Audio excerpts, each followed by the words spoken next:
I'm Matt Martelli. This is the Off-Road Racer Podcast. I'm here with actually longtime friend, Chris Blais. What's up, man? Oh, just out here having a good time hanging out. Yeah, thanks for coming down. This has been a long time coming. Yeah, I've been waiting. I've been waiting patiently, right? Well, it's funny because we've got like a list of people that we want to get on the podcast, and then people send me, they send me their wish list, right? And somebody just randomly emailed me the other day. It's like, you need to get Chris Blais on, and I'm like, oh God, let's move to the top of the list. I called you. I'm glad you were available. Yeah, nice. I'm excited to be here. I mean, I got a lot of good stories, and I've been around a long time too. Yeah, well, let's start in with that. I mean, you were kind of born into this. Like, how'd you get started in off-road racing? So my dad has always worked at a motorcycle dealership. So we've been in power sports industry basically from the beginning.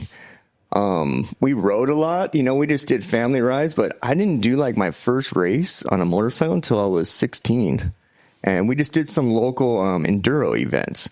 Back then we didn't really have internet, so I didn't even know that really desert racing even existed. I basically didn't do my first real desert race till I was 19 when I was already working at American Honda. I was in the motorcycle division with Johnny Campbell, and he kind of took me under his wing and mentored me. Did you start out at Honda as a mechanic?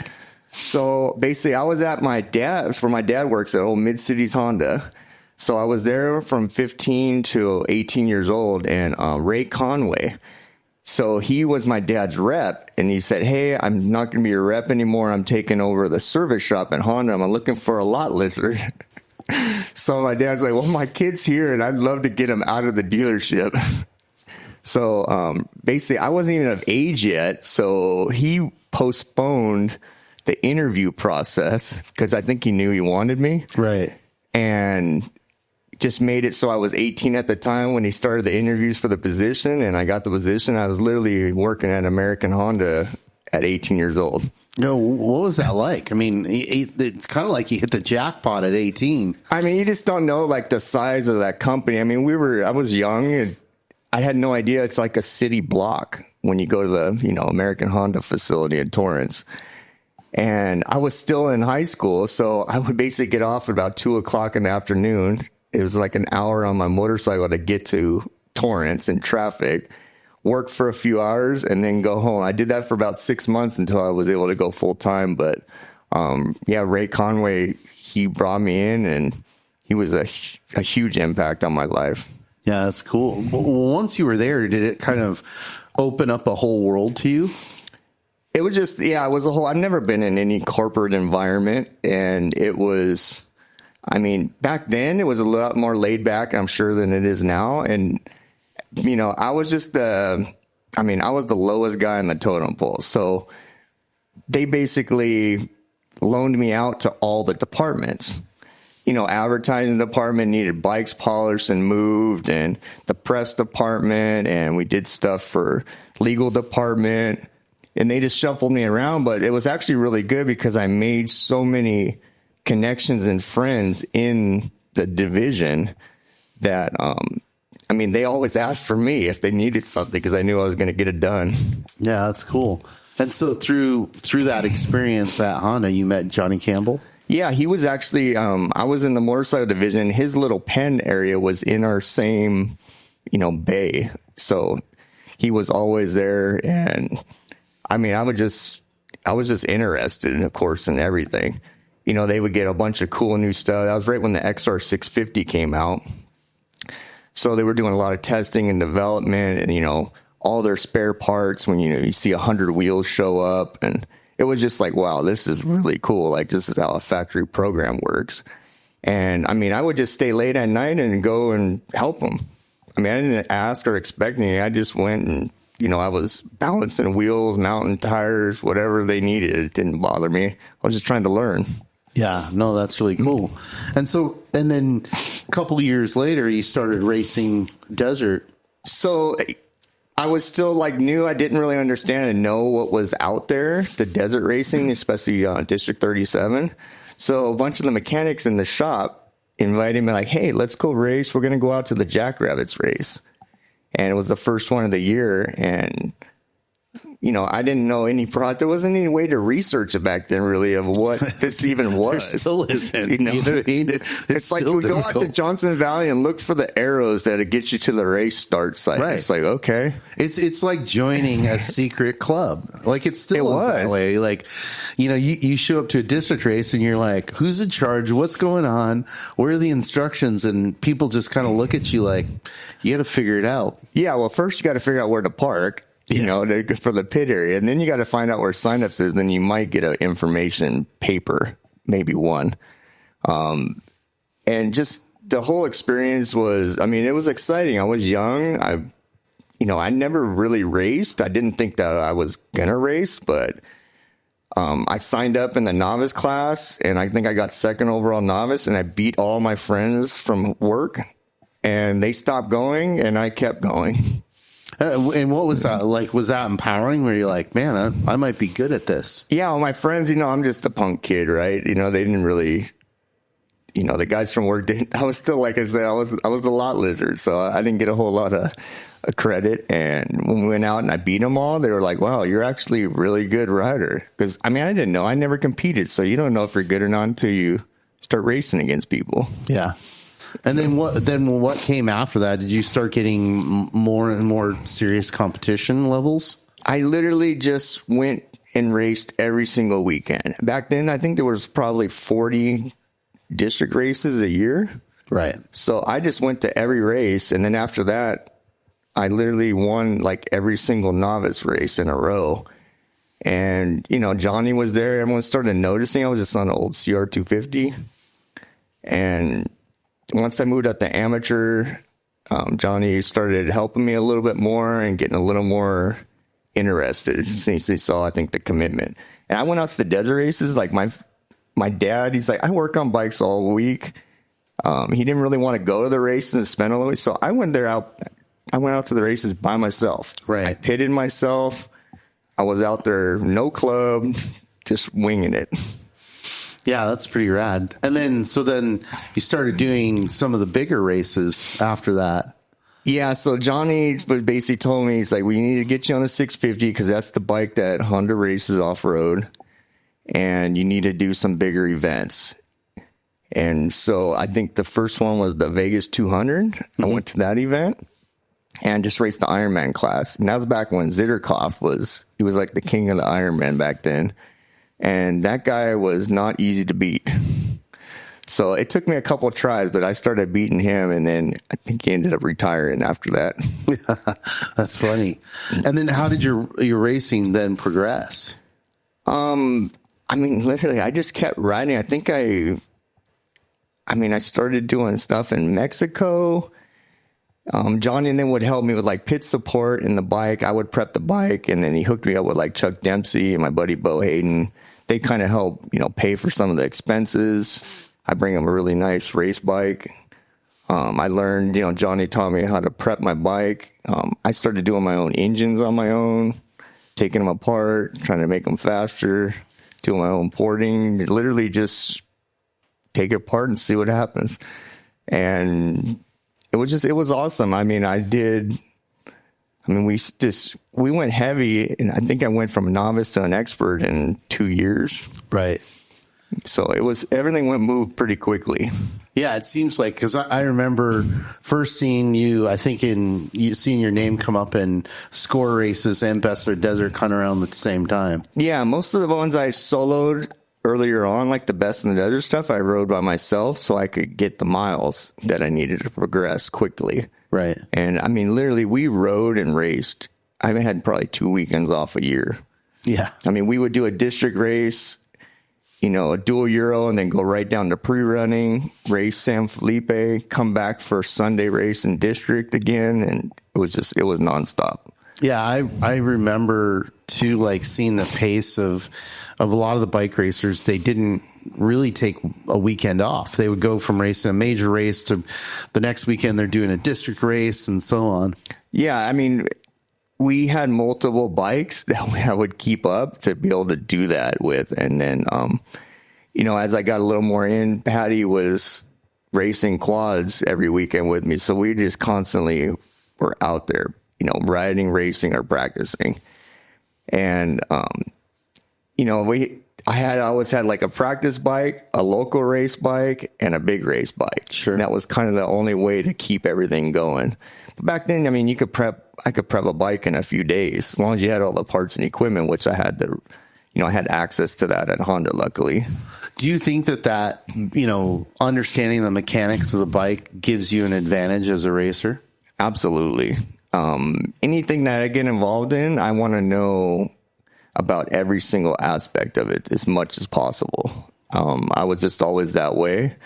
I don't like to rely on other people if I don't have to. So I wanted to learn about every single piece, part, how it works, what you can and can't do, how much power you can and can't get out of something. And I think it helped me just a lot, just understand. You hear the sounds, the sounds that the biker car is making, and if it's good or if you're going to make it or not.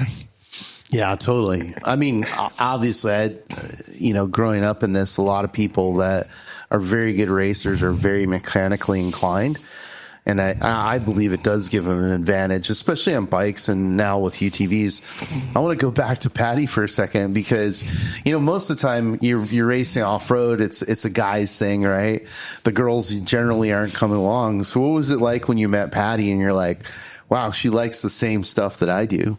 Oh man, it was just, we kind of hit it off right away. She was riding the quad and racing. Our friend Rick O'Donnell got her into racing, and it was awesome because she enjoyed the same thing. She was on an old Yamaha Warrior back then. I got her on a 250R. I'm like, you need to get off this thing. You get on a real ATV. Right. And it was just cool to have someone that was that into it as I was, and to go out every weekend and just do what we did. Yeah. Yeah. I mean, it's, I see people, and they have their separate kind of things that they're into. The husband's into one thing, the wife's into another thing. That works too sometimes. But, you guys, as long as I've known you and seen you in off-road racing, you guys have always been together, working together, kind of towards the same goal. Yeah, we always just, we both wanted to win. She wanted to beat all the guys, and then I wanted to beat all the other guys too. And it was just, we progressed and pushed each other. Yeah. So, you're progressing through off-road racing. You're still working at Honda at the time, I believe. And then you start getting opportunities to, basically race at the pro level. What was that transition like? It was tough because I was, I worked at Honda. I worked there, so I was basically already there, so it was easy access. But to progress past that, I was struggling because it was to get an official I needed an official contract from a manufacturer to be able to go to the next level with my sponsors and, get paid and some salaries and bonuses and stuff to keep it moving forward. Right. And it was really hard. Honda is very strict on their rules and how they do things. And I mean, I was at the point where I almost stopped racing desert. That's when Supermoto was getting really big. I like street bikes. I was really fast on the street also. So I almost considered that and stopped, but I kept moving forward. And then one day I'm literally on my desk at Honda. I get a letter from Scott Harden from KTM. It's sitting on my desk, and that was the invitation to do the Dakar Rally tryout.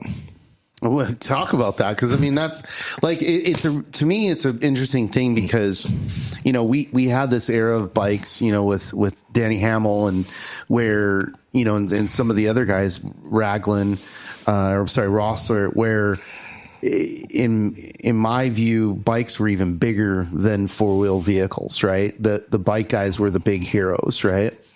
And then that kind of faded, but along the same time frame, Dakar started becoming not just popular, but a thing that we had Americans going and doing it. Yeah, because I mean, I didn't even know that race existed either, right? But only because Johnny went. Right. He went and did really well. He finished in the top 10 overall, and it's like, wow, this is a crazy event. That'd be awesome to do that someday. And literally I get that invitation from KTM and I'm like, oh man, this is really awkward. Because it's like a huge opportunity, but I'm like a Honda man, you know? You will literally work at Honda. I work at Honda. I literally never even rode another dirt bike besides a Honda my entire life. Through my whole childhood, my dad was Mr. Honda guy. And it's like, oh man, this is really awkward. And my brother, I had gotten him a job there at an American Honda when I was there. So he came by in my little area that day and I showed him it and he's like, you got to do it. I'm like, this is going to be really hard to ride for KTM, and I'm working at Honda. Luckily, I wasn't basically a permanent employee. I was considered a temp. Right. But I'm like, this was going to be a huge conflict of interest. So what happened? So literally, me and Patty, we bought a house in the high desert. I decided to go to the tryout, and I started working at XRs only and quit my job at Honda, knowing that I was probably going to get on the KTM team, but still didn't know. Right. It was like the biggest step I ever made in my whole life. Yeah. A big jump. Big jump and big risk. Well, let's go back for a second because I don't think people understand, like, because this doesn't happen a lot, but it does happen where you have a rider who isn't officially on the team, like, and we'll just use Honda as an example. So like, you're there working on the bikes, you see the program, you're helping these guys, right? And I'm being taught by them. You're being taught by them. Yeah. Some of them you're better than, right? And it's kind of this weird, awkward thing where everybody kind of knows, hey, like, we need to put this guy on, right? Or, you know, in this case, he's going to go over to our competitor.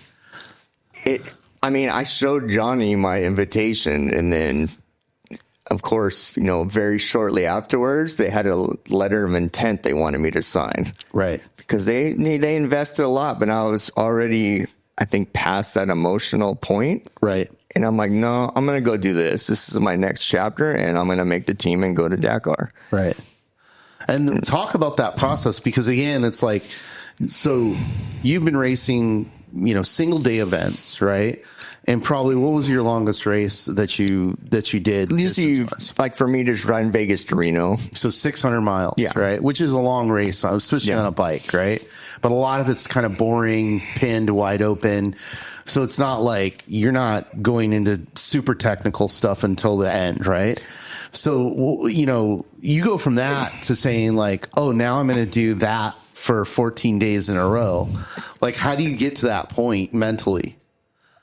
I don't know. I think you either just have it or you don't. You can't really train that. But, I just believed in myself and just said, you know I can do it. And back then we were doing 22 stages. Right. In a row. So like almost 7,000 miles and for the rally stuff. So the first one you went to was in Africa. Yeah. Which everybody, you know, all the old Dakar guys are like, that was the real Dakar, right? I will say, though, I never went to the African version of the rally. I went to the South American version, and I went to Saudi Arabia, and I was really impressed with the terrain of Saudi Arabia, but it's still not what Africa was. It's different. I mean, it looks really, they do really long days and tough days. Yeah. But I mean, just the days that we did, you know, 3 weeks basically, it just wears on you. Yeah. You know, and some of our days were 300 miles, some were 500 miles, but right. you saw so much because you're in multiple different countries. I mean, we started in Spain or Portugal. 1 year we started in France. You go across, you do like Morocco, Mauritania, Tunisia, Senegal. We even went into Guinea 1 year. I mean, just the amount of stuff you see was amazing. What was that like? And so you were in your, early 20s at that point? Early 20s, yeah. So had you traveled at all at that point? I've been on like 2 plane flights ever and never did anything across the country. And then it's like, hey, we're going to Africa to do 22 stages of Dakar. Yeah. And they told us before the race, here, we're going to fly to Tunisia for a week to do a photo shoot. It's like, okay, first international flight.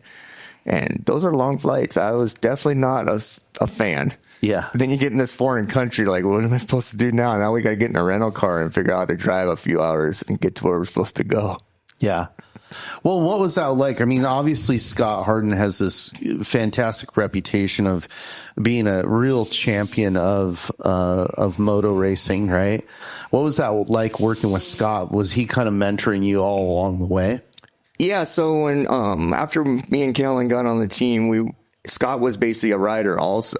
Oh, okay. So that year worked out great because we were still new. So you needed that. He had already been one time before that.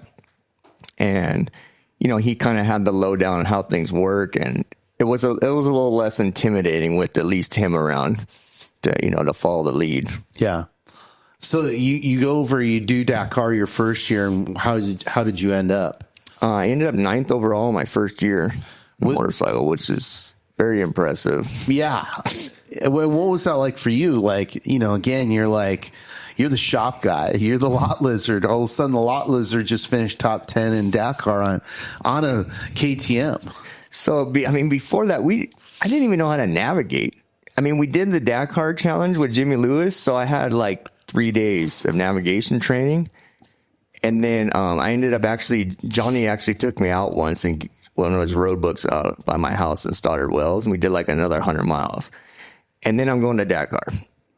And that's it. So 4 days of road book training. Wow. And now you're going to go ride through, go ride 6,000 or 7,000 miles. Was there any point on that, on that first one where you thought, what am I doing? Like, this isn't worth it. I want to go home. No, never. I was just enjoying the ride. Yeah. I mean, we finished you finish each day early on. You don't know what to expect. And I'm like, well, I'm just going to ride like I normally do and figure it out. And then you see the results out, just like, wow, I did pretty good. I'm like, I can keep this up. And you just keep progressing. Me and Kellen both just learned during the race. Me and him were actually the 2 youngest factory riders ever in like history. Because nobody was under 30 years old. And I think I was 22 and he was 21. Right. So we were just a bunch of kids racing with some grown men. So so you come back, right? And you're back in Apple Valley and, you just finished top 10 in Dakar, you're supposed to just kind of act normal and blend in. Like, what was it? Did it just completely change your perspective on racing?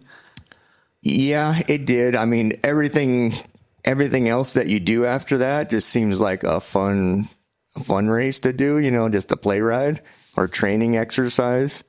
That is just the ultimate event. There's nothing like that. I mean, there's just nothing like that. Nothing that you can share that experience with except for someone that's been. And so you went back multiple times. How many times did you go back and race? I went 3 times. Yeah. And your best finish was a 3rd place, correct? Yeah. So I got a 9th and then I got a 4th overall. So then after I got that, I actually got a lot more respect from the other team riders. Sure. And then I finished 3rd and that was it was amazing. It was an eye opener. And then, basically, I think finally Red Bull and KTM seen that we can put an American and spend the money and put an American on the podium. Yeah. And then they wanted to keep progressing forward still. Because until that point, no American had ever won really anything in Dakar at that point. No, it was just a few of us that had even, made it to the podium. And I think it just, shed a little more light that, well, we can get even these young guys that can pull it together. Yeah. I mean, it's hard to fathom. It's like racing 3 or 4 seasons all together in one race without screwing up or crashing out. Right. It's not an easy task.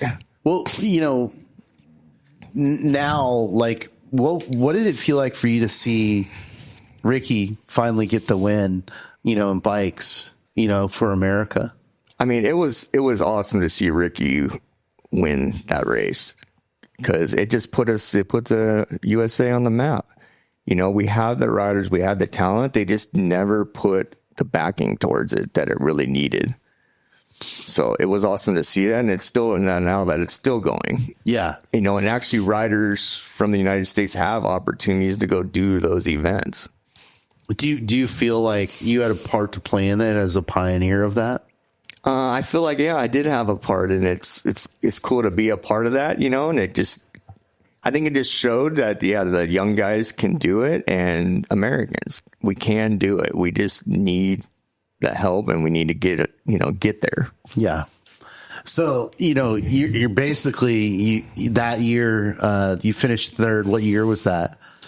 2007. 2007. And was that then the same year you had your accident, right? Yeah. Yeah. So you're pre-running Vegas to Reno back when that was, the thing, right? Because I remember it. And I remember that specifically happening and it being, really just like a gut punch to the whole off-road racing community. I mean, talk about what that was like going through.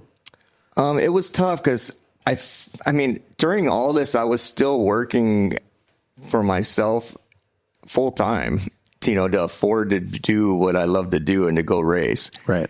And, in Europe, they don't work. Their job is to race. Yeah, they're full-time racers. Period. Yeah. And they couldn't fathom, like, how do you guys work and do this? It's like, well, we just do what we have to do.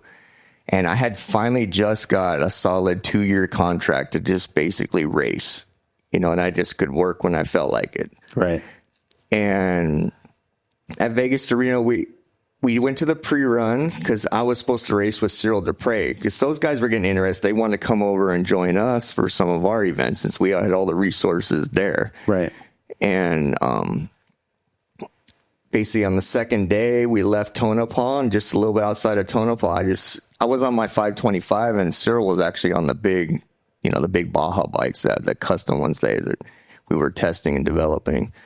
And I just went over the bars on my 525 and just got caught up just right. And, ended up breaking my back, and it's a hell of a scary experience.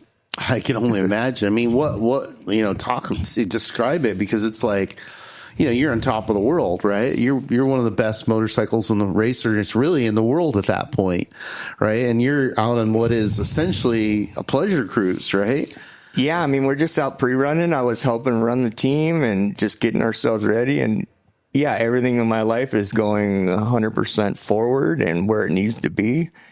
And all of a sudden I'm laying there and I can't feel anything below my chest. And I mean, I'm just lucky, Johnny was there, and Quinn and a bunch of our friends. I mean, I think there was over 100 people there. They parked a couple of trucks next to me and set up basically some shade. And, we're in Tonopah. You're hundreds of miles from Vegas and from Reno. So the closest helicopter was a ways away.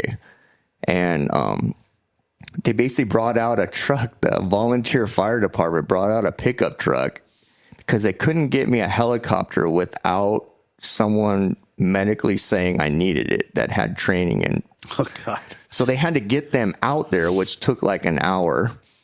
Then they wanted to haul me out on a backboard. And I told Johnny and these guys, I'm like, I'm not going out on a backboard. I am messed up. I'm not going out on a backboard. So they finally got a helicopter from Reno, but I was out there like almost 3.5 hours just laying there waiting. And what was going through your head at that point?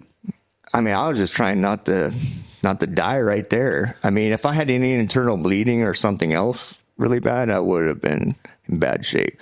Luckily, I was conscious the whole time. I mean, like no one realized, but just to hold a conversation like this is really tough because I have no diaphragm working. I have a lot of pieces and parts in my body that don't work. So when I'm laying there and all this is new, you basically almost can't even breathe. Right. Very shallow breaths and just trying to survive. And I mean, I don't know how you didn't panic, like what, like it's just such a crazy thing to think about, because I think everybody has this perception of like, oh, we're racing and then something happens and boom, a helicopter just picks you up like that. And, you're having smoothies on the way to the hospital or whatever. Yeah, definitely not like that. And I mean, not in the United States for sure. Right. In Dakar, it was like that. Usually there was a chopper within a rider within 10 minutes max. But I mean, we're in the middle of nowhere in Nevada and you're just laying there and, they take me to the hospital and I don't remember a whole lot for a few days, but. Were you concussed as well, or? I think a little bit, but I was conscious the whole time. Yeah. Just kind of in shock. Yeah. And so, you get through the, hey, I'm not going to die. Right. And then what was that like when they were talking to you about being, hey, when they're delivering the news that you're permanently paralyzed? It's really tough, especially when you're a motorcycle racer. Yeah. And that's all I really knew my whole life. But I knew I wasn't going to race forever. So I mentally prepared myself for, not racing, but I knew I could run the team. I could run the logistics. I could manage the riders because I did all that on top of riding. Right. So I had backup plans for when I stopped racing, but you don't really think about getting paralyzed. You think about getting injured, like a broken bone or something like that, or, injured or dying, but you don't think about getting paralyzed. But especially back then, it was a lot less common. Right. Or at least we just didn't hear about it as much. Right. So then, you get through the initial trauma of dealing with this, right? And then, your whole plan for life is all of a sudden gone, right? You're on this trajectory of being a world-class motorcycle racer, how did you settle into life and move forward and go, okay, this is who I am now and this is what I'm going to do? Like, I basically just started working again. So I think I was in Reno for like 5 days in the hospital, and then they moved me to Loma Linda. So I was in Loma Linda maybe 1 week, and I ran the race team. So I was already making phone calls, and I was talking to Quinn. I'm like, well, are you going to go down to Mexico and start pre-running and get us the notes for the pits? And he's like, well, we're just waiting to hear from you because we can't go if you're not involved. And it's like, well, I'm working right now, so let's get to work and get it done. So I was basically laying in the rehab hospital bed, organizing the team and making phone calls so we can continue to race. That's crazy.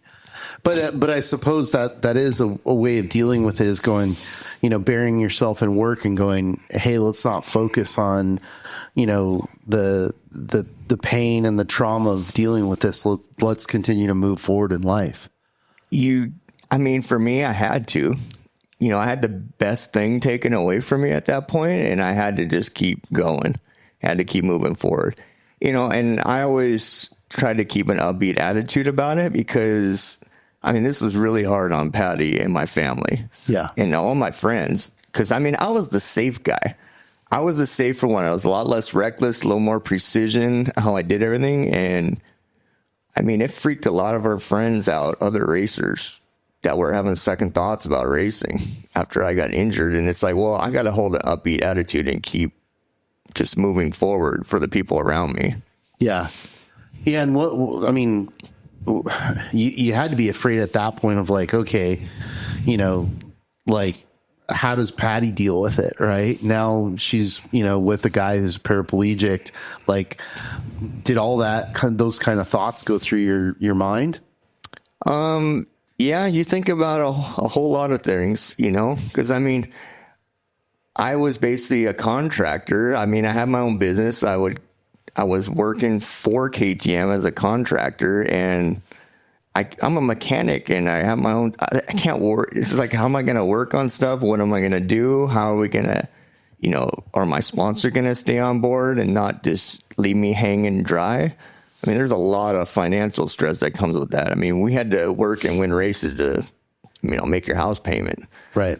And just all these other things that just come into play that you don't want to think about, but you have to. Yeah. So I was super thankful. Because all my sponsors, KTM kept me on board. Red Bull continued to make sure that we were taken care of. The industry raised, $100,000+ at least back then for me to go to rehab and make sure I was taken care of. And that was a huge blessing. Yeah, no, absolutely. So then, after that, what was, you're a mechanic, you're running the team. Was that all you at that point where you just focused on that? Did you ever think like, hey, I want to go racing again? Or did that come along later? I put that off for a little bit, not too long. Right. So it was hard mentally to refrain from racing, which was kind of that's why I worked so hard. Sure. I worked so hard and did everything before that goal. So I realized that I was just not going to be the same person if I didn't have that push, that extra push in me. So I got a Polaris UTV a couple years later and started racing that thing. How long was the gap, right? Maybe 2 years, 1 year. It's like, it wasn't very long. So when you went back to racing, did you have to kind of, was it pretty much automatic, or was there, a lot of fear to overcome? There's fear mostly with, not mentally, but how the body is going to react to all this. Sure. And when you're in a chair and not basically pounding yourself in the ground, you have to reacclimate your body to that beating. So even when I got my first UTV, I could go maybe 15 minutes driving around, and that would feel kind of woozy and not sure. And then, of course, you're basically hurting yourself internally. So that was like, the first time was 15 minutes. Then we go out again, it's 20, 25, and then gradually acclimate the body to that beating, and then sustaining that. Yeah. Because as soon as you stop for a while, and you can't do it. And think just in this situation, it affects you a lot more than, someone that's not paralyzed. Sure. No, for sure. I mean, you're bracing yourself with your legs in the car, and, doing a lot of different things when you're not paralyzed, and, you get out of it and you're like, man, why does my hip hurt? Because you've been mashing the floor for, 400 miles or whatever. Right. So yeah, it's totally different when you're literally just strapped in there like a bobblehead. Yeah.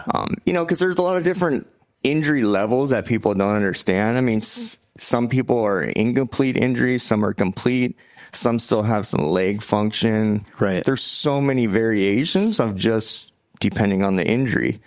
Some people are from the waist down. I don't have anything below my chest. I have a little bit of my upper abs came back, which, hey, I'll take whatever I can get. But I'm totally reliant on the harnesses, the seat, and everything to hold me in place. Because, if I get a little out of shape, I can't put myself back in without stopping and readjusting my whole body. And what was that, working through that process is like to your point, it's like you didn't just go, oh, okay, cool, I'm just going to jump into this, Polaris and everything will be hunky dory. You had to work your way back to, really racing. There's a lot of things, especially when you're steering with your one hand and you're doing throttle and brake with the other, and you're bouncing around, and just the whole reaction of your body is different. And I had to basically find people that would work with me to make the car do what I needed it to do. Sure. And it's hard to believe, but even the steering wheel moved an 1/8 inch or 1/4 inch forward or back makes a difference for me. It's just, everything is has to be more precise and set up to function properly. And so what did that feel like? You go through this, horrible accident, and, your life has changed forever. Right. And then you get back into racing. And fortunately at that point, the UTVs were pretty good. Right. Yeah. So it's like legit racing. It's not like it was in the beginning, which is like, these things top out at 30. What was that like? What did that feel like for you? It felt great. We're in these slow UTVs back then still, and you felt like you were going so fast. Yeah. It was an incredible feeling to be back and to be competitive. I don't like to do anything if I can't do it 100%. I'd rather just stay home and do it, just go trail riding. And if I go into race, I go to win. Yeah. Yeah, no, absolutely. So then you start racing, and you started doing district races, right? And then bigger races. So in the UTV, we just did, we had, Lou Peralta was doing some Cal City races. So he would let us come out there. Works races, was doing the UTV works races, but back then there was 10, 12 cars. But it was some good competition. That was back in like the Mark Holtz days and Yep. just having a good time, you know. Who was it? Mark who made your first hand controls? Is that where you got them from? No, I literally bought a set of used hand controls that is the same setup I use on my regular cars. They're MPS hand controls. So you push down for throttle and forward for brake, but I can still throttle and brake at the same time. Okay. Because back then, Mark Holtz had like a ring on the steering wheel. Yeah. But what I don't like about the ring is that you can do throttle real easy with the ring, but you had to reach down for brake. And I mean, that's fine if you're just doing track stuff where you have your braking points. But for me, the reaction time, especially in the desert, if I have to take an extra half a second, I'm already pushing too hard. I'm going to blow the turn. Right. I mean, everything I do now is within it's tenths of a second that are making the difference. I mean, even my lever moving, like when my brakes get spongy, even my lever moving an extra inch for brake sets all my timing off. Even my back onto my throttle positions. It's so weird how just how sensitive everything is. Well, jumping forward, you've become one of the drivers to beat, right? So, and I think part of that is both your experience in motorcycles, and then just really, I've seen certain people go to this certain level of professionalism of detail, and I know that Johnny's also that way, right? Like when he looks at everything, it's this like really precise math equation. And he can see the whole math equation of this particular race and how, the corners need to be in the timing and the starting, and you need to be ready, and just eliminating all the variables you can so that you're ready to race, and I see that same thing in you of like, you show up to the race and you're very prepared to, go out and race. Do you think that is because of your background in bikes? Yeah, absolutely. I mean, the bikes, everything had to be right. Especially you can't make mistakes. You make mistakes, well, you end up like this in a wheelchair, or you have to get injured really bad. So I think there's some of the guys don't focus in the cars as much on the precision that they need to take it to the next level. I mean, there's very few, I think. I never really had the raw talent to be able to, ride crap and make it work. I always try to take every percent I can get from making everything else better for anything I lack. Especially now in the wheelchair, it's definitely everything I do is 4 times harder than it ever was. I mean, most people would have never, they just don't want to work that hard. Right. I struggle with it every day, and it's like, a normal 8-hour day takes me 12, 14 hours to do what I did in an 8-hour day. Right. And where do you think that drive comes from of just like not quitting? I don't know. I mean, I've never really quit anything. I mean, like I said, if I'm going to do it, I'm going to do it 100%. Or, I'll get bored with something. If I can't excel or I figure I reached my peak, then I'll just go try something different. But I always end up backing off road. So no matter what, I mean, I've done a lot of other activities for sure. I was a high level RC cars. I drove, locally, and we did our own series at a sponsored driver level. You get a good rush from that, but it's not the same as when your life's at risk. So it's a little different feeling. Yeah, no, absolutely. Obviously you've been quite an inspiration to other paraplegics. Do you feel that that's like important or your responsibility as well? I don't think about it much, but I feel like I have an obligation to be out there, and still showing what is possible. Sure. And I'm just glad I have the backing and that people that I have in my corner for sure to make that even possible. Especially with Tommy Morris. Yeah. Tom has been a huge mentor in the 4-wheel side. I mean, I wouldn't be even close to where I'm at without his help. just with the suspension, especially. I mean, he's a genius of everything. Yeah. So every problem I've ever had, we've worked it out. Right. But especially with the shocks, because I can't get my body too beat up.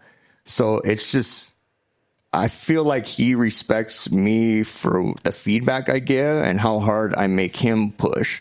Because I think he learns a lot from me too. Sure. You know, to try to make the vehicles better. And it's really awesome to have someone that's willing to do that much work for the passion of it, basically. Yeah. Yeah. And speaking of support, having observed you for a long time, Patty's always been a super important part of your life, like super tight. Like, talk about your relationship with her, because I think, when somebody goes through a catastrophic injury, a lot of times their counterpart, their wife, their husband, or whatever, doesn't step up, right? And from my point of view, Patty definitely did. Talk about your relationship with Patty. She stepped up above and beyond what any husband could ever ask for sure. I mean, she held down the fort. She handled it. Especially in the hospital and all those situations. I mean, she had to be my voice and make sure I was taken care of. And I mean, she slept there at almost every night. She would stay there. She'd go home every couple of days, take a shower, and then come back the next day. Yeah. And, I'm very thankful that she stuck by my side and didn't just ditch out on me or something. Right. Because, I mean, she went through hell. Yeah. Absolute hell. I mean, I tried to make it the best for the both of us that it could, and it was harder on her than it was for me. It's got to be pretty scary being the spouse of somebody who, like, hey, you've laid out this career path, right? Which is, to just get to where you got in your career is remarkable, right?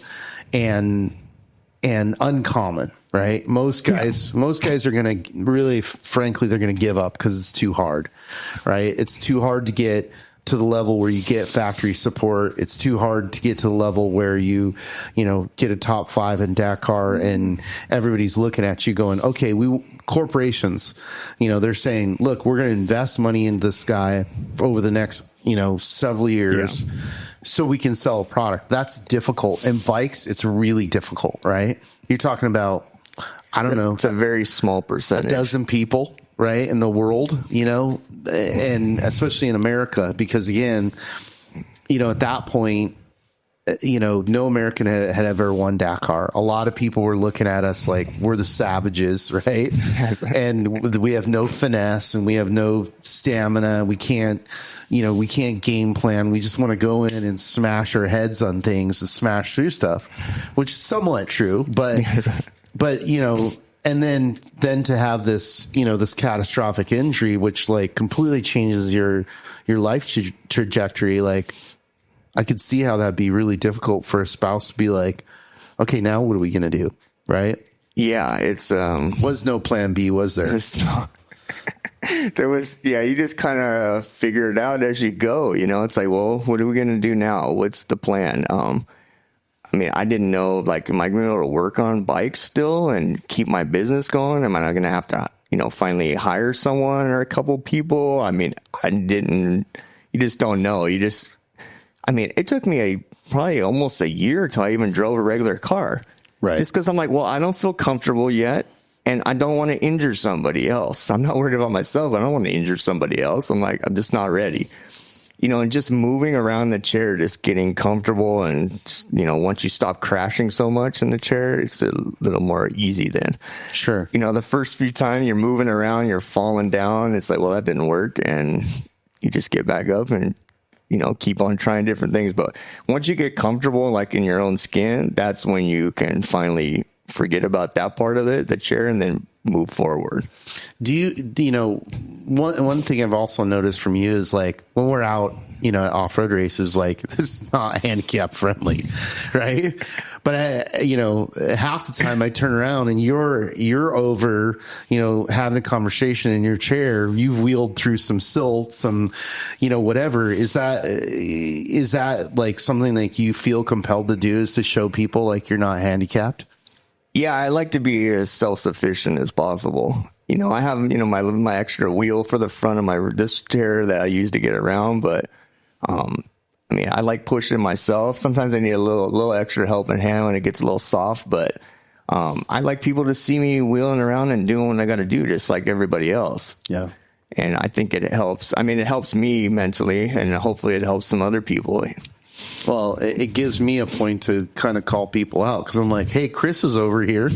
What's wrong with your legs? Let's go. No, it's pretty interesting. Now fast forward a couple of years later, is like, you're not only racing UTVs, but you have full, the Blais racing services. You're building cars, prepping cars, building parts for other people, helping with their race logistics. You've spawned this whole, this whole business that in many ways it's replicating what you were doing in bikes, but because UTVs are so approachable, now the market's way open. What's that process been like? It's been long and hard and a lot of work. I don't think people really understand what it takes and the amount of work and testing is involved to really be the guy, if you want to be the guy.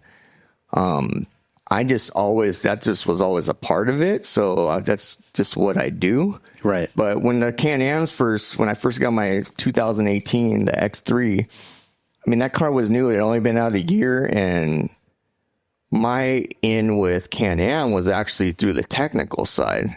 Right. To help the race team. So, I wasn't just for the driver to go win races. I was figuring out front diff problems, CV issues, sharing that information, so they can help the others that were struggling, and, maybe were faster and have more talent. But that was my way in to get, some support gradually. It was very gradual. It was almost like starting over. Right. So as soon as I got my Can-Am, actually before I got it, I reached out to some people hoping they would know my background from my history. And it was Chris from KWI Clutching. I'm like, I have no idea about clutching, so it would be nice to have someone, to lean on for help. He was right away jumped on board. And then I sent an email to a few shop companies, and Gary Freeze he basically said, here, call this guy. He responded within 20 minutes of me sending an email. I didn't even have a car yet. He said, here, call Tom. So I called Tom and talked to him. He's like, I would love to help you. I love working with the underdogs. And he's like, I know your history. And he was good friends with Kellen. And he's like, yeah, I'm in. Whatever you want to do, let's do it. Yeah. So no questions asked. I'm like, well, that was nice. And then Kenda back then jumped on board to help me and with my team. So I had my dirt bike team too back then, and it transferred right into the cars. Very, very fortunate.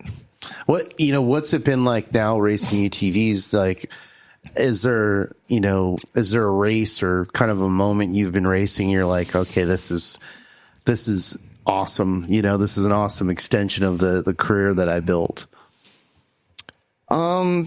Yeah, I always have those things. It's sometimes it's like living your dream and a nightmare at the same time, because it's just so hard. It's so hard to go racing and to do this.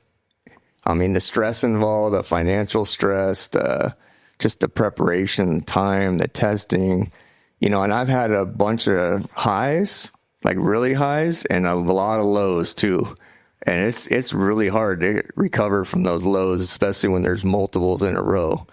But there's just, certain events. I won Vegas. Well, Vegas to Reno is always tough, because when I went back there after, that's the one I got hurt at.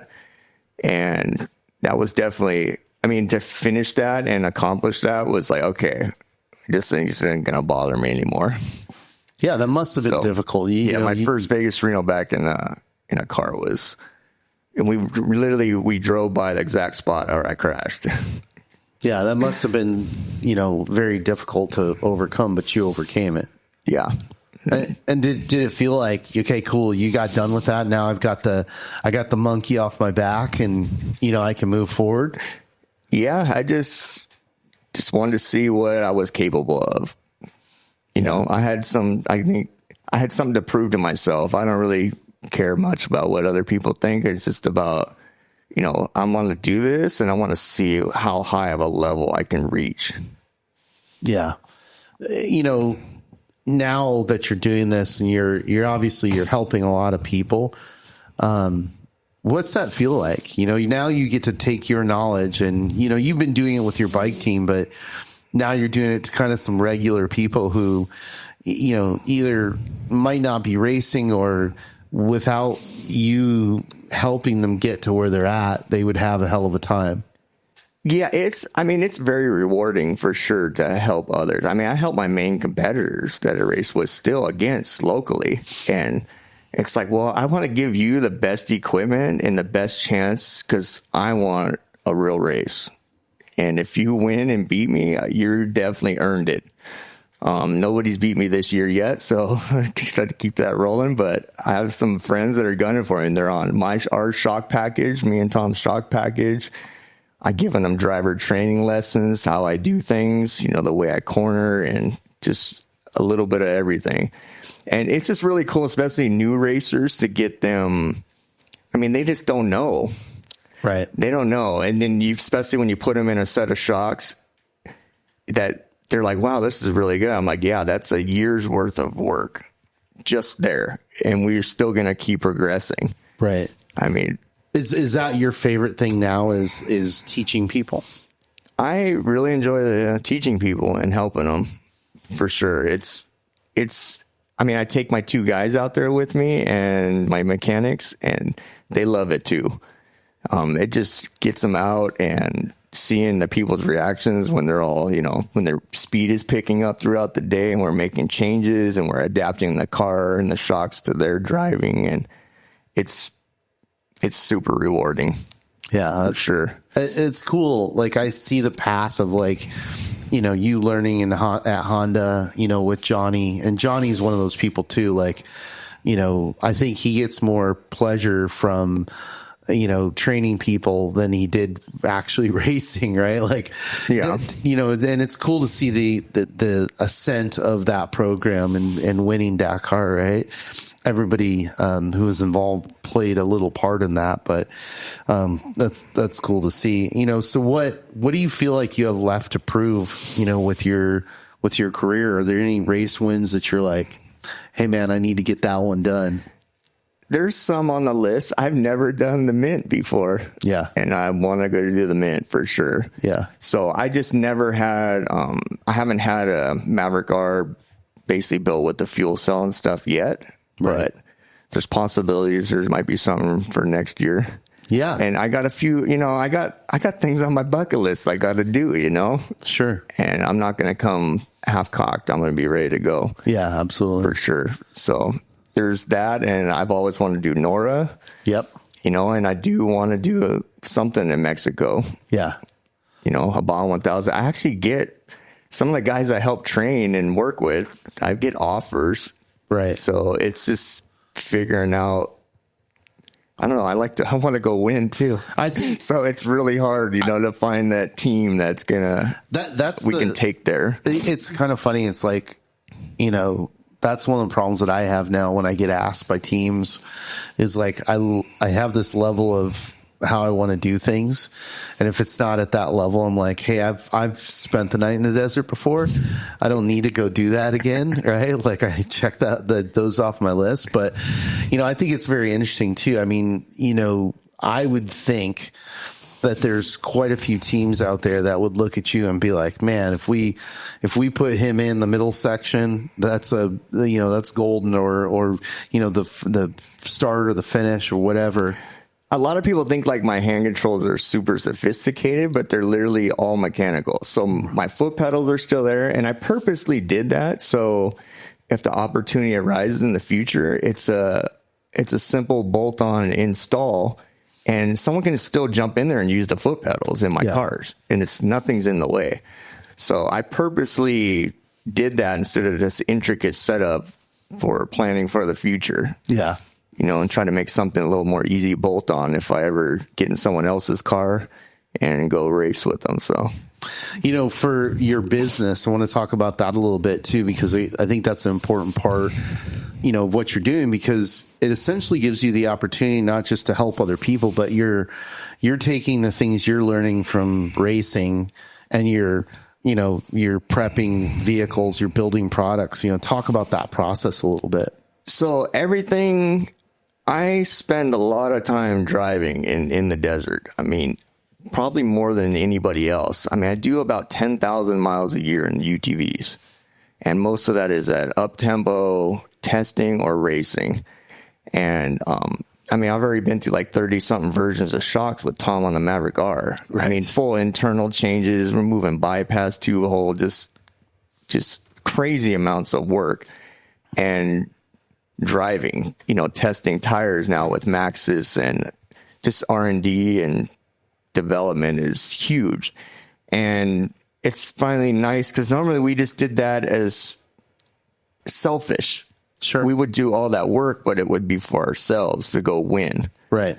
But now being able to use that and still share it and bring some of that back, some of the funds back in that it takes to do that. I mean, well, and to share that information, that's one thing I'm really impressed by, is that both with you and then obviously having Tommy involved, like Tommy has so much information because of the era that he was operating with PPI, and, they would just test and test and test and test. And there was no, at that point, there was no like blueprint. You couldn't go buy a set of shocks. You essentially had to make them, and then you had to make them do what you needed to do. So, just being able to, take that, do all that development, and then to be able to put a customer in a car where you're like, hey man, this is there.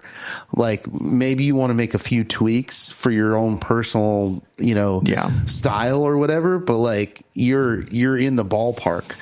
It's crazy how it's changed, because, 10, 20 years ago, you didn't have that knowledge base. Like, that wasn't being shared. So you saw this huge difference between the teams that had racecraft and the knowledge base, and then everybody else was just not even close. They're looking at each other's vehicles. Well, why is my vehicle doing this and yours is doing this? Flat. Yeah, right? exactly. So it's really cool to see that, and to see how open everybody is, and especially you guys, of like, hey, we're going to help this guy. Like, to your point, you're helping some of your competitors. Oh yeah.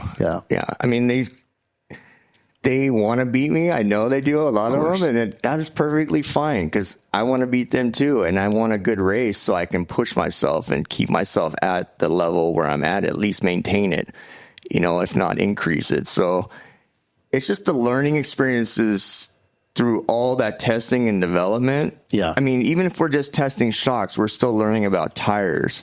We're learning about wheels. We're learning about wear and tear items. So like the Maverick R, mine, I'm already on like 3,500 miles. So I left the car fairly stock. Sure. I didn't weld anything in, because I want to see where the frames crack. Where are the weak points? How many miles can we get on a set of axles or CVs? All these different pieces and components. So we learn the life cycle. Otherwise, everyone just changes everything. You never learn anything. Sure. And do you really need to spend all that money on all the aftermarket stuff, or you just buy this part every 2,000 miles? It's just trying to figure that out. UTV racing is expensive. If you don't have to buy that $2,000 part, and you can just buy the $200 part a few times, maybe that's better, right? Sure. Just trying to figure that out, to share that with others. Yeah. To help them, That's been one of the interesting evolutions in UTVs, I think, is like, first off, you don't get more horsepower, right? So everything you add to it is technically a disadvantage in weight, right? Then you're dealing with, to your point, the duty cycle. Like, is it going to last the entire race? Will it last a season? Like, what is the duty cycle of that part? And, and of course it's going to change, because if you go do the Mint 400, it might shorten that, right? Yeah. But, I've seen the both extremities of guys overbuilding UTVs and looking at it going, that's a beautiful car, but it's basically a mini Class 1 car. And now you're at a weight disadvantage over everybody else. And then you look at, guys like you're racing in the in the specific class, so, the pro stock class. So there's limitations to the build out, but then you see, guys like Blurton, and, his car is pretty stock too. Yeah. And yes, he is replacing parts after every race, but his goal was always like, hey, I want to keep it light and, not overbuild it, because there's only so much, horsepower we get, and that's it. Yeah. The biggest problem we find is, with the weight, especially the heavier the car gets. I mean, sometimes it's easier to tune the shocks for me on a car that's heavier than one that's lighter. Sure. It's just less sensitive, the heavier car. But then you start having weird failures, like breaking stuff that it's like, well, I didn't even feel I hit that bump or that rock, but Sure. It tore up the shock or did something back there. And it's like, wow. So it's just trying to keep from having to, once you overbuild it, then you might have to overbuild a whole bunch of other stuff to keep up with it. So it's almost, you're just chasing your tail. So basically it's trying to find that optimum setup. And with like the Maverick R, the goal is to have to keep it under 3,000 pounds. Okay. Anytime over 3,000 pounds, we see a lot of stuff showing up really quickly, especially if it's built on a stock chassis. Yeah. And, the car wasn't made to, comes at 2,400 pounds. It wasn't made to have 700 pounds more stuff on it. Right. And then you got to add, a bunch of more power to make it the same, to make it feel the same as it did before. Right. So it's just a catch-22. I mean, I try to set up my cars as simple and use as many stock components as I can. And I want to be able to drive it wide open with a stock tune everywhere. Right. And if I can do that, I can usually beat most of the guys, even with a bunch of power, because they're just tearing up more parts. Yeah. Yeah. That finesse part too is like, I think that's something that's very prevalent in bikes, because, when you crash on a bike, you pay for it. Right. Oh yeah. So like, and that's one of the interesting things too, that I've noticed about you and your driving style is like, you are smashing through stuff, right? You're very fluid. You flow very well. You're not over driving. When you look at your driving, it reminds me of McCachran. It's like, you're not wasting a bunch of energy. It's smooth. It's in many ways, it's not exciting looking, right? It's not exciting. Yeah. But it's the smooth as fast. Yeah, I've always just kind of went by the philosophy of if it looks like you're going slow, that's when you're doing it right. Especially when your times are still right there with everybody else. And that's been the main goal usually with setup and shocks, is to make the ride comfortable. And, you just got to slow down for a few of the bigger ones sometimes, but make the car work and make the tires track the ground.